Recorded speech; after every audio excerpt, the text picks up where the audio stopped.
or 37 miles from each other. This, we believe, was the master plan of the Nephilim. Having selected the best location for their spaceports apart, they laid out the other settlements in a pattern outlining the vital flight path to it. In the center they placed Nibiru, where the bond heaven Earth was located. Neither the original cities of the gods, nor their remains can ever be seen by man again. They were all destroyed by the deluge that later swept over Earth. But we can learn much about them because it was the sacred duty of Mesopotamian kings continuously to rebuild the sacred precincts in exactly the same spot, and according to the original plans. The rebuilders stressed their scrupulous adherence to the original plans and their dedication inscriptions, as this one uncovered by Laird state that the everlasting ground plan, that which for the future the construction determined I have followed. It is the one which bears the drawings from the olden times, and the writing of the upper heaven. If Lagash, as we suggest, was one of the cities that served as a landing beacon, then much of the information provided by Gudea in the 3rd millennium BC makes sense. He wrote that one Ninurta instructed him to rebuild the sacred precinct, and accompanying God gave him the architectural plans drawn on his stone tablet. And the goddess, who had traveled between heaven and earth in her chamber, showed him the celestial map, and instructed him on the astronomical alignments of the structure. In addition to the divine blackbird, the god's terrible eye, the great beam that subdues the world to its power, and the world controller, whose sound could reverberate all over, were installed in the sacred precinct. Finally, when the structure was complete, the emblem of U2 was raised upon it, facing toward the rising place of U2, toward the spaceport at Zipar. All these beaming objects were important to the spaceport's operation, for U2 himself came forth joyfully to inspect the installations when completed. Early Sumerian depictions frequently show massive structures, built in earliest times of reeds and wood, standing in fields among grazing cattle. The current assumption that these were stables for cattle is contradicted by the pillars that are invariably shown protruding from the roofs of such structures. The pillar's purpose, as one can see, was to support one or more pairs of rings, whose function is unstated. But although these structures were erected in the fields, one must question whether they were built to shelter cattle. The Sumerian pictographs depict the word dur, or tur, meaning abode, gathering place by drawings, that undoubtedly represent the same structures shown on the cylinder seals, but they make clear that the main feature of the structure was not the huts, but the antenna tower. Similar pillars with rings were posted at temple entrances, within the sacred precincts of the gods, and not only out in the countryside. Were these objects antennas attached to broadcasting equipment? Were the pairs of rings radar emitters placed in the fields to guide the incoming shuttlecraft? Were the eye-like pillar scanning devices the all-seeing eyes of the gods of which many texts have spoken? We know that the equipment to which these various devices were connected was portable, for some Sumerian seals depict box-like divine objects being transported by boat or mounted on pack animals, which carried the objects farther inland once the boats had docked. These black boxes, when we see what they look like, bring to mind the Ark of the Covenant built by Moses under God's instructions. The chest was to be made of wood, overlaid with gold both inside and outside. 2 electricity-conducting surfaces were insulated by the wood between them. A cabareth, also made of gold, was to be placed above the chest and held up by a cherubim cast of solid gold. The nature of the cabareth meaning, scholars speculate, covering is not clear, but this verse from Exodus suggests its purpose, and I will address thee from above the cabareth, from between the 2 cherubim.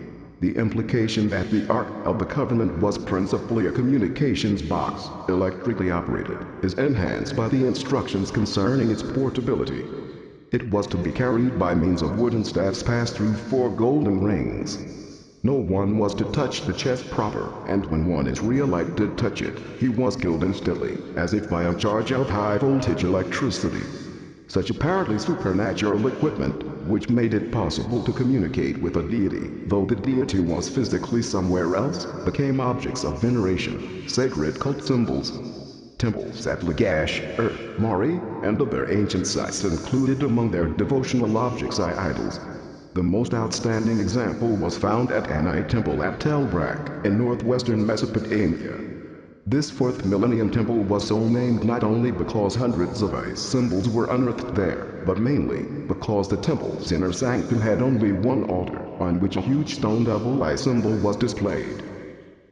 In all probability, it was a simulation of the actual divine object, Nibiru's terrible eye, or the one at Enlil's mission control center at Nibiru, about which the ancient scribe reported his raised eye scans the land. His raised beam searches the land. The flat plain of Mesopotamia necessitated, it seems, the artificial raising of platforms on which the space-related equipment was to be placed. Texts and pictorial depictions leave no doubt that the structures range from the earliest field huts to the later staged platforms, reached by staircases and sloped ramps that led from a broad lower stage to a narrower upper one, and so on. At the top of the ziggurat, an actual residence for the god was built, surrounded by a flat, walled courtyard to house his bird and weapons. A ziggurat depicted on a cylinder seal not only shows the customary stage-upon-stage construction, it also has terrain antennas, whose height appears to have equaled 3 stages. Marduk claimed that the ziggurat and temple compound at Babylon the Isagai had been built under his own instructions, also in accordance with the writing of Upper Heaven. A tablet known as the Smith Tablet, after its decipherer, analyzed by Andre Parrott Ziggurat set Tour de Babel, established that the 7th-stage ziggurat was a perfect square, with the first stage or base having sides of 15 gar each. Each successive stage was smaller in area and in height, except the last stage, the god's residence, which was of a greater height. The total height, however, was again equal to 15 gar, so that the complete structure was not only a perfect square, but a perfect cube as well. The gar employed in these measurements was equivalent to 12 short cubits, approximately 6 meters, or 20 feet. Two scholars, H. G. Wood and L. C. Stokely, have shown that the Sumerian sexagesimal base, the number 60, determined all the primary measurements of Mesopotamian ziggurats. The siege side measured 3 by 60 cubits at its base, and the total was 60 gar. What factor determined the height of each stage? Stokely discovered that if he multiplied the height of the first stage 5.5 gar by double cubits, the result was 33, or the approximate latitude of Babylon 32.5 degrees north. Similarly calculated, the second stage raised the angle of observation to 51 degrees, and each of the succeeding 4 stages raised it by another 6 degrees. The 7th stage thus stood atop a platform raised to 75 degrees above the horizon at Babylon's geographic latitude. This final stage added 15 degrees, letting the observer look straight up at a 90-degree angle. Stokely concluded that each stage acted like a stage of an astronomical observatory, with a predetermined elevation relative to the arc of the sky. There may, of course, have been more hidden considerations in these measurements. While the elevation of 33 degrees was not too accurate for Babylon, it was precise for Sippar. Was there a relationship between the 6-degree elevation at each of 4 stages and the 6 BRU distances between the cities of the gods? Were the 7 stages somehow related to the location of the first 7 settlements, or to Earth's position as the 7th planet? G. Martini astronomist Zecharia Babylonician term showed how these features of the ziggurat suited it for celestial observations, and that the topmost stage of the Asayila was oriented toward the planet Shuta, which we have identified as Pluto, and the constellation Aries. But were the ziggurats raised solely to observe the stars and planets, or were they also meant to serve the spacecraft of the Nephilim? All the ziggurats were oriented so that their corners pointed exactly north, south, east, and west. As a result, their sides ran precisely at 45-degree angles to the 4 cardinal directions. This meant that a space shuttle coming in for a landing could follow certain sides of the ziggurat exactly along the flight path, and reach Sippar without difficulty. The Akkadian/Babylonian name for these structures, Shukiratu, connoted above divine spirit. The Sumerians called the ziggurat Sesh, the term denoted supreme, or most high, as indeed these structures were.